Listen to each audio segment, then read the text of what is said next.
우리 조상들은 이 산에서 예배하였는데 당신들의 말은 예배할 곳이 예루살렘에 있다 하더이다. 예수께서 이르시되 여자여 내 말을 믿으라. 이 산에서도 말고 예루살렘에서도 말고 너희가 아버지께 예배할 때가 이르리라. 너희는 알지 못하는 것을 예배하고 우리는 아는 것을 예배하노니 이는 구원이 유대인에게서 남이라. 아버지께 참되게 예배하는 자들은 영과 진리로 예배할 때가 오나니 곧 이때라. 아버지께서는 자기에게 이렇게 예배하는 자들을 찾으시느니라. 하나님은 영이시니 예배하는 자가 영과 진리로 예배할지니라. 아멘. 네, 오늘 요한복음 4장 20절부터 24절 말씀을 가지고 함께 참되게 예배하는 자라는 제목으로 은혜를 나누도록 하겠습니다. 우리 제목을 한번 같이 읽어볼까요? 참되게 예배하는 자. 참되게 예배하는 자. 우리가 계속해서 지금 그 예수님과 사마리아 여인이 만난 이 만남을 가지고 이야기를 계속 살펴보고 있습니다.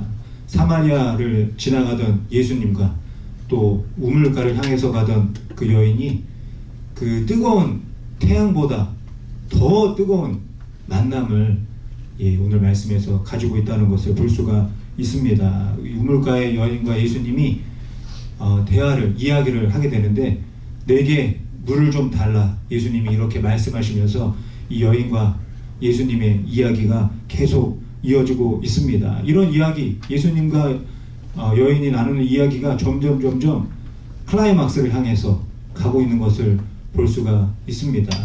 어떤 이야기를 하게 되나요? 예배에 대해서 예수님과 여인이 이야기하게 되는 것을 보게 됩니다. 요한복음 4장 20절 말씀을 우리가 다시 한번 읽어보면 좋겠습니다. 우리 같이 읽어보겠습니다. 우리 조상들은 이 산에서 예배하였는데 당신들의 말은 예배할 곳이 예루살렘에 있다 하더이다.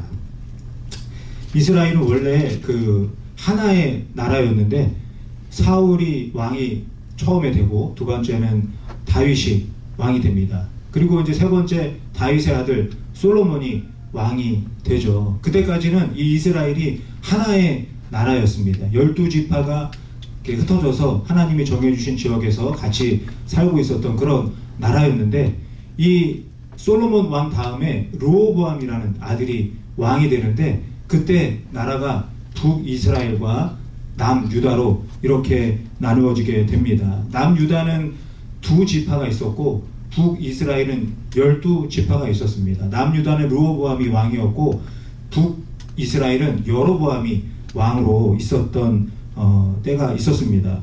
이 12지파와 2지파니까 북이스라엘이 훨씬 세력이 큽니다. 10대 2니까 훨씬 5배가 크잖아요. 그런데도 이 북이스라엘의 지도자였던 여로보암은요 항상 마음이 걱정이 되고 불안한 마음이 있었습니다. 왜냐하면 그 이스라엘의 하나님을 예배하는 성전이 예루살렘에만 있었기 때문이죠. 그러니까 이 북이스라엘에 살고 있는 사람들도 하나님을 예배하고 싶은 마음이 들면 남유다에 있는 그 예루살렘으로 가야만 했습니다. 이게 북이스라엘과 남유다로 이렇게 나눠져 있는데 북이스라엘 사람들이 예배 드린다고 남유다로 갔다가 다시 돌아오지 않을까봐 이 여로보암 왕이 너무 걱정이 돼서 밤에 잠이 오지가 않는 거예요. 그래서 어떻게 했나? 그 북이스라엘에도 그 성전을 짓게 됩니다. 그리고 성전을 짓고 그 북이스라엘 사람들에게 이제 남유다 예루살렘으로 가지 말고 내가 여기다 지은 이 성전에서 예배해라. 이렇게 선포를 하게 됩니다. 여로보암은 왜 이렇게 했을까요? 여로보암이 하나님을 정말 예배하고 싶어서 이렇게 한 것이 아닙니다. 여로보암이 조금 전에 말씀드린 것처럼 자신의 어떤 세력을 지키기 위해서 자신이 세운 북이스라엘을 유지하기 위해서 이 성전을 만들어서 세운 것이죠. 예배는 하나님께 드리는 것이고 하나님을 만나야 하는 것인데 이 예배의 본질을 완전히 잃어버린 성전을 만들게 된 것입니다. 제가 이전에 그 금요일날 모임에도 잠깐 말씀을 드린 적이 있는데요. 큰 사업을 하시는 장로님이 한 분이 계십니다. 제가 그 장로님이 너무 좀 뭐라고 이렇게 말하면 좀 이상하지만 유명하셔서 이야기를 이렇게 듣게 됐는데 그 믿음을 신앙생활을 아주 열심히 하시는 분으로 제가 들었습니다. 교회에서 오랫동안 봉사를 많이 하시고 또 헌금도 정성을 다해서 있는 힘껏 드리는 분이라고 제가 들었습니다. 그리고 아무리 바빠도 큰 사업을 하시는데 아무리 바빠도 주일에 예배를 꼭 드린다 이렇게 간증하시는 것도 제가 들었습니다.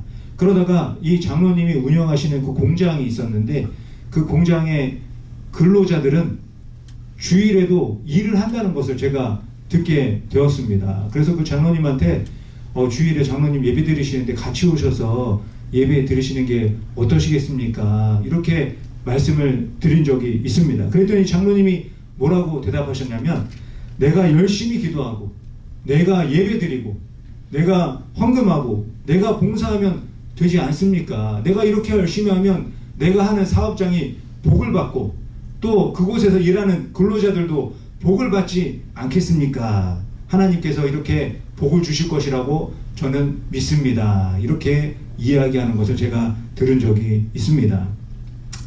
거기서 그 근로자들이 일하는 근로자들이 이 장로님을 어떻게 생각하겠습니까? 하나님을 예배하는 사람으로 생각하겠습니까? 아니면 나의 이익만을 위해서 일하는 분으로 생각하시겠습니까? 북이스라엘의 이 여로보암도 하나님을 예배하는 그런 마음으로 성전을 지었다기보다는 자신의 이익을 위해서 성전을 세웠다는 것을 알 수가 있습니다. 그로부터 많은 시간이 지나고 이 예수님과 사마리아 여인이 만나서 이야기를 하게 되는 것이죠. 두 가지 의견이 예배에 대해서 있었습니다. 예루살렘에 있는 성전에서 드리는 예배가 진짜라는 하나의 의견이 있었고 또 하나는 아니다. 여기에 세워진 이 북이스라엘에 있는 성전에서 드리는 예배도 하나님이 원하시는 예배다. 이렇게 두 가지 의견이 있었습니다. 이렇게 나뉘어진 의견을 가지고 사마리아 여인이 예수님께 질문을 하고 있는 것이죠. 과연 어디에서 예배하는 것이 맞는 것입니까? 어디에서 드리는 예배가 참되게 예배하는 것입니까? 이렇게 물어보고 있는 것입니다. 이 여인의 질문을 듣고 예수님께서 대답을 하시죠. 요한복음 4장 21절 말씀인데요. 우리 함께 이 말씀 같이 읽어보도록 하겠습니다. 예수께서 이르시되 여자여 내 말을 믿으라. 이 산에서도 말고 예루살렘에서도 말고 너희가 아버지께 예배할 때가 이르리라. 어디에서 예배 드리는가 이것보다 더 중요한 예배의 마음과 태도가 있다 말씀하고 계십니다. 이것을 알지 못하고 예배한다고 한다면 그것은 예배가 아닌 것이고 아무것도 아닌 것이 될 수 있다 말씀하고 있습니다. 그러면서 예수님이 4장 22절에도 말씀을 하시는데요. 이 말씀도 우리 다시 한번 같이 읽어보겠습니다. 너희는 알지 못하는 것을 예배하고 우리는 아는 것을 예배하노니 이는 구원이 유대인에게서 남이라. 알지 못하는 것을 예배한다. 이 말씀은요, 공간이나 어떤 형식을 중요하게 여기게 되는 것을 말씀하고 있는 것입니다. 여로보암이 자신의 이익을 위해서 어떤 장소에다가 성전을 지어놓고 여기에서 예배해야 된다 이렇게 말하는 것과 같은 것이라고 말씀하고 있습니다. 여로보암처럼 공간이나 형식을 중요하게 여기게 되면 참된 예배의 의미가 사라지게 된다 말씀하고 있는 것이죠.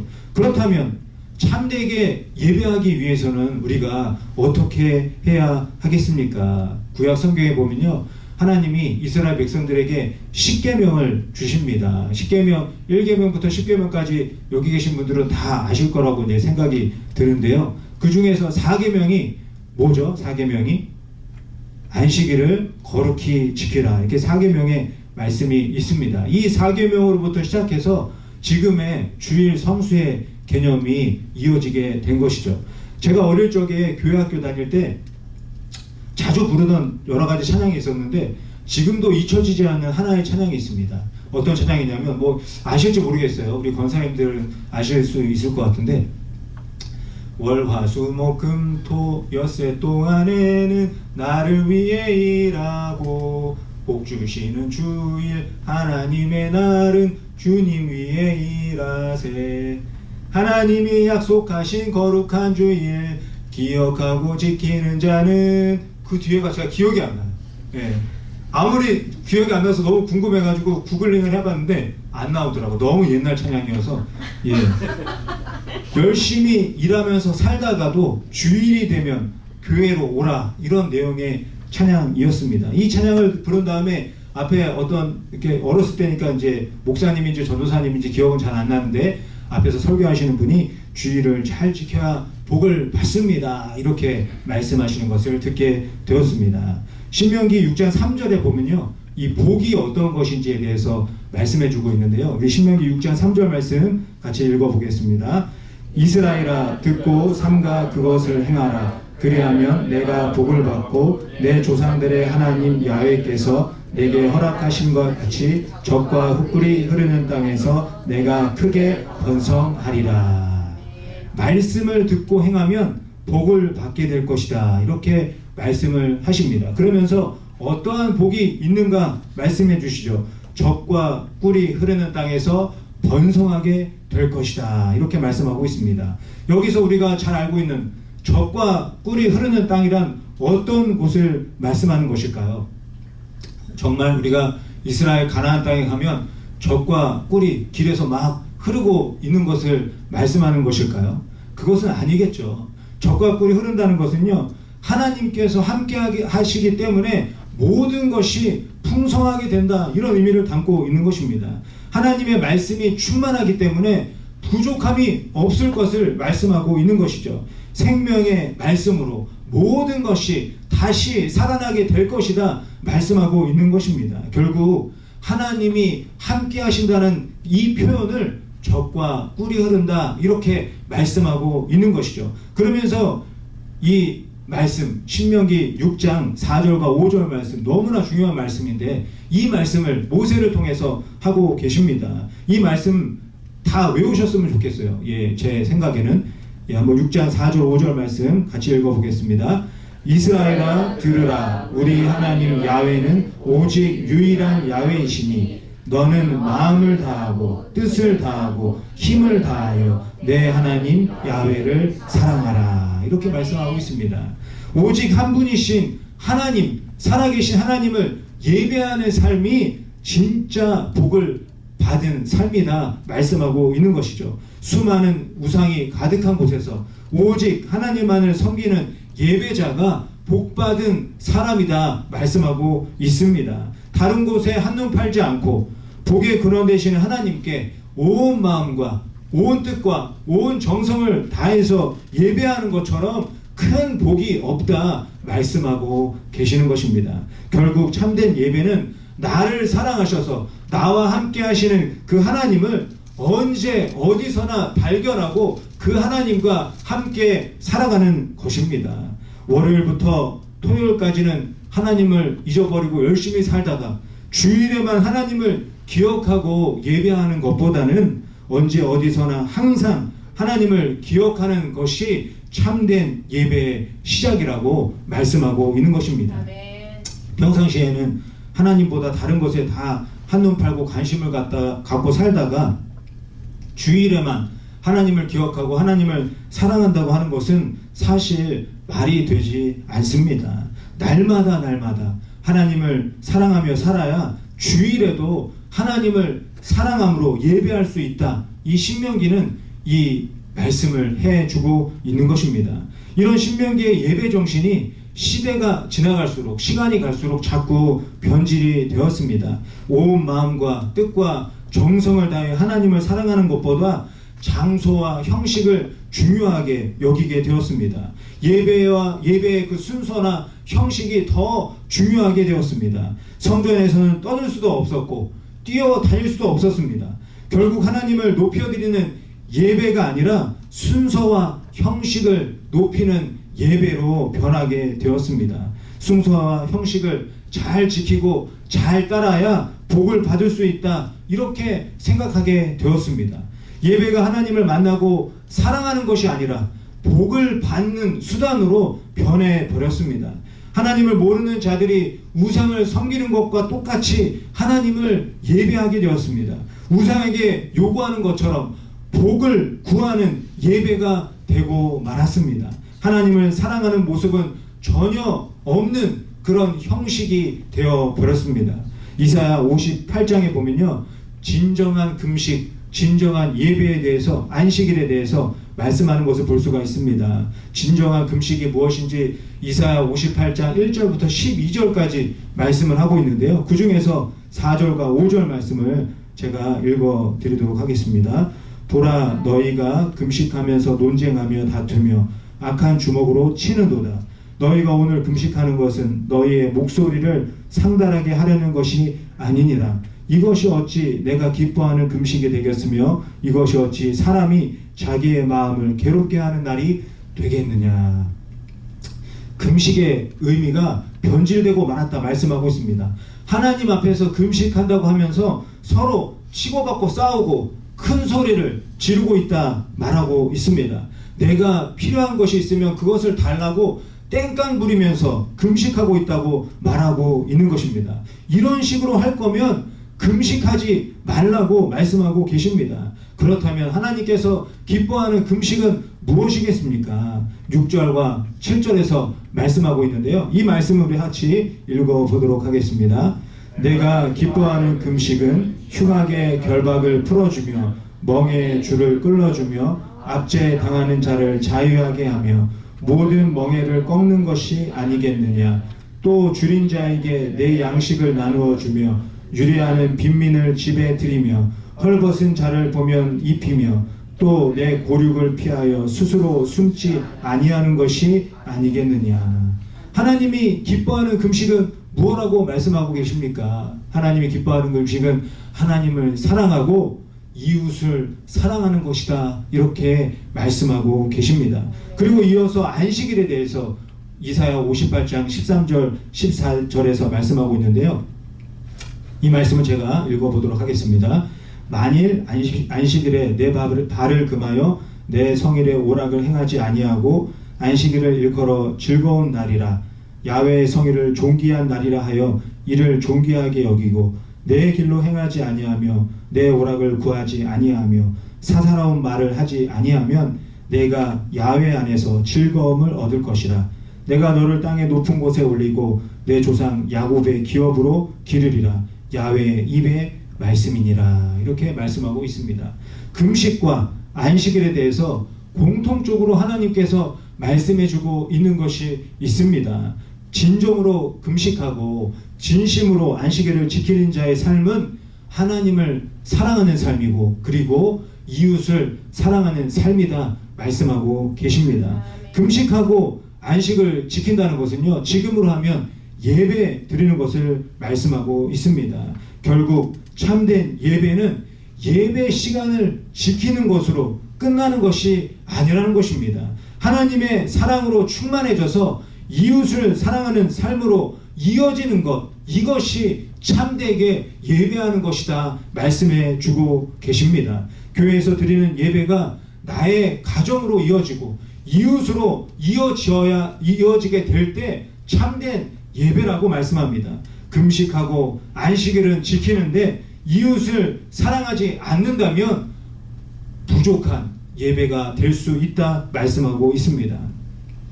오랜 기간 하나님을 믿고 예배하는 분들 중에 가끔 이런 식으로 말씀하시는 것들을 제가 많이 듣게 됩니다. 어떻게 말씀하시냐면요, 내 말투는 원래 직설적이다.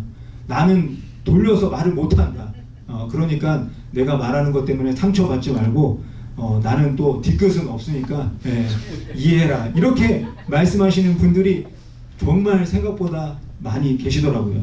교회 예배 시간에는 그렇게 거룩하게 찬양하고 기도를 하셨는데 말과 행동, 삶으로 예배의 은혜가 이어지지 않은 것입니다. 이런 분들을 어떻게 참된 예배자라고 말할 수 있겠습니까? 내가 다른 사람과 나누는 대화도 교회에서 드리는 기도와 찬양과 같다는 그런 생각이 있으셔야 합니다. 교회에서 드린 예배의 결과로 나의 삶이 변화되어야 합니다. 나의 입술과 행동이 변화되어야 합니다. 어제보다, 하나님을 믿은 어제보다 오늘 더 성장하고 성숙하는 그런 사람이 참된 예배자인 것입니다. 상대방에게 입에 담을 수 없는 그런 말을 다 쏟아놓고 나는 뒤끝은 없다. 나는 원래 이런 사람이다. 네가 이해해라. 이렇게 한다면 어떻게 하나님을 예배하는 분이라고 말할 수 있겠습니까? 하나님을 예배하지 않는 사람이 함부로 말을 하고 행동한다면 그러려니 하고 넘어갈 수 있습니다. 하지만 하나님을 예배하는 분이, 조금 전에 예배를 마치고 나왔다는 분이 함부로 말을 하고 행동한다면 하나님 앞에서 예배를 드렸다고 말할 수 있겠습니까?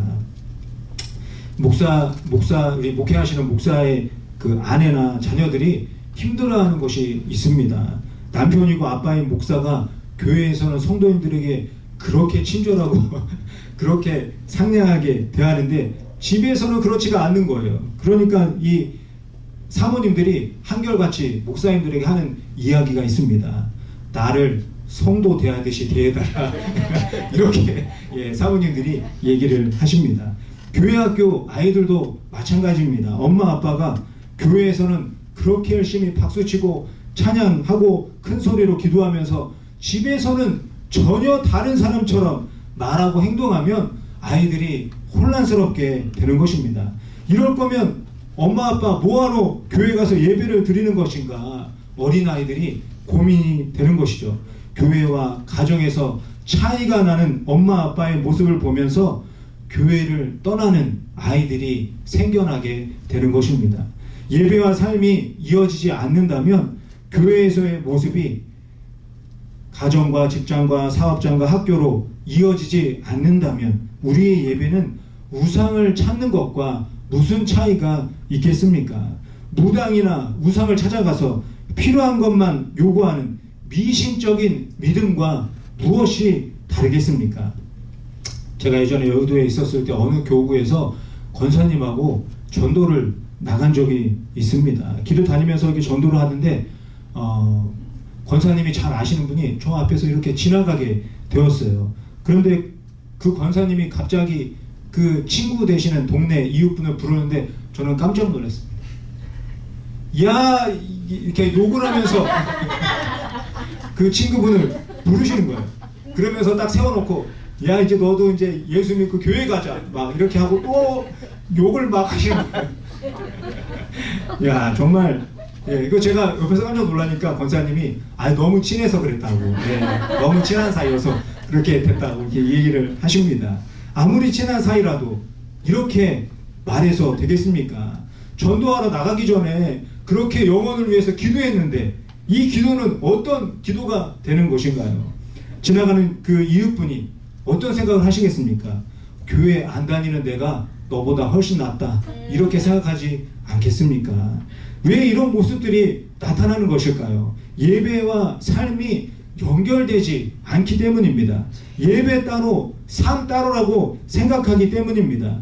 보기에는 관심이 엄청나게 많은데 삶에서 하나님과의 관계, 이웃과의 관계에는 전혀 관심이 없기 때문입니다. 그냥 복받는 일, 좋은 일에만 온통 관심이 쏠려 있는 것입니다. 이렇게 되면 아무리 주의를 빠지지 않고 예배를 드려도 참되게 예배하는 자다 말할 수가 없습니다.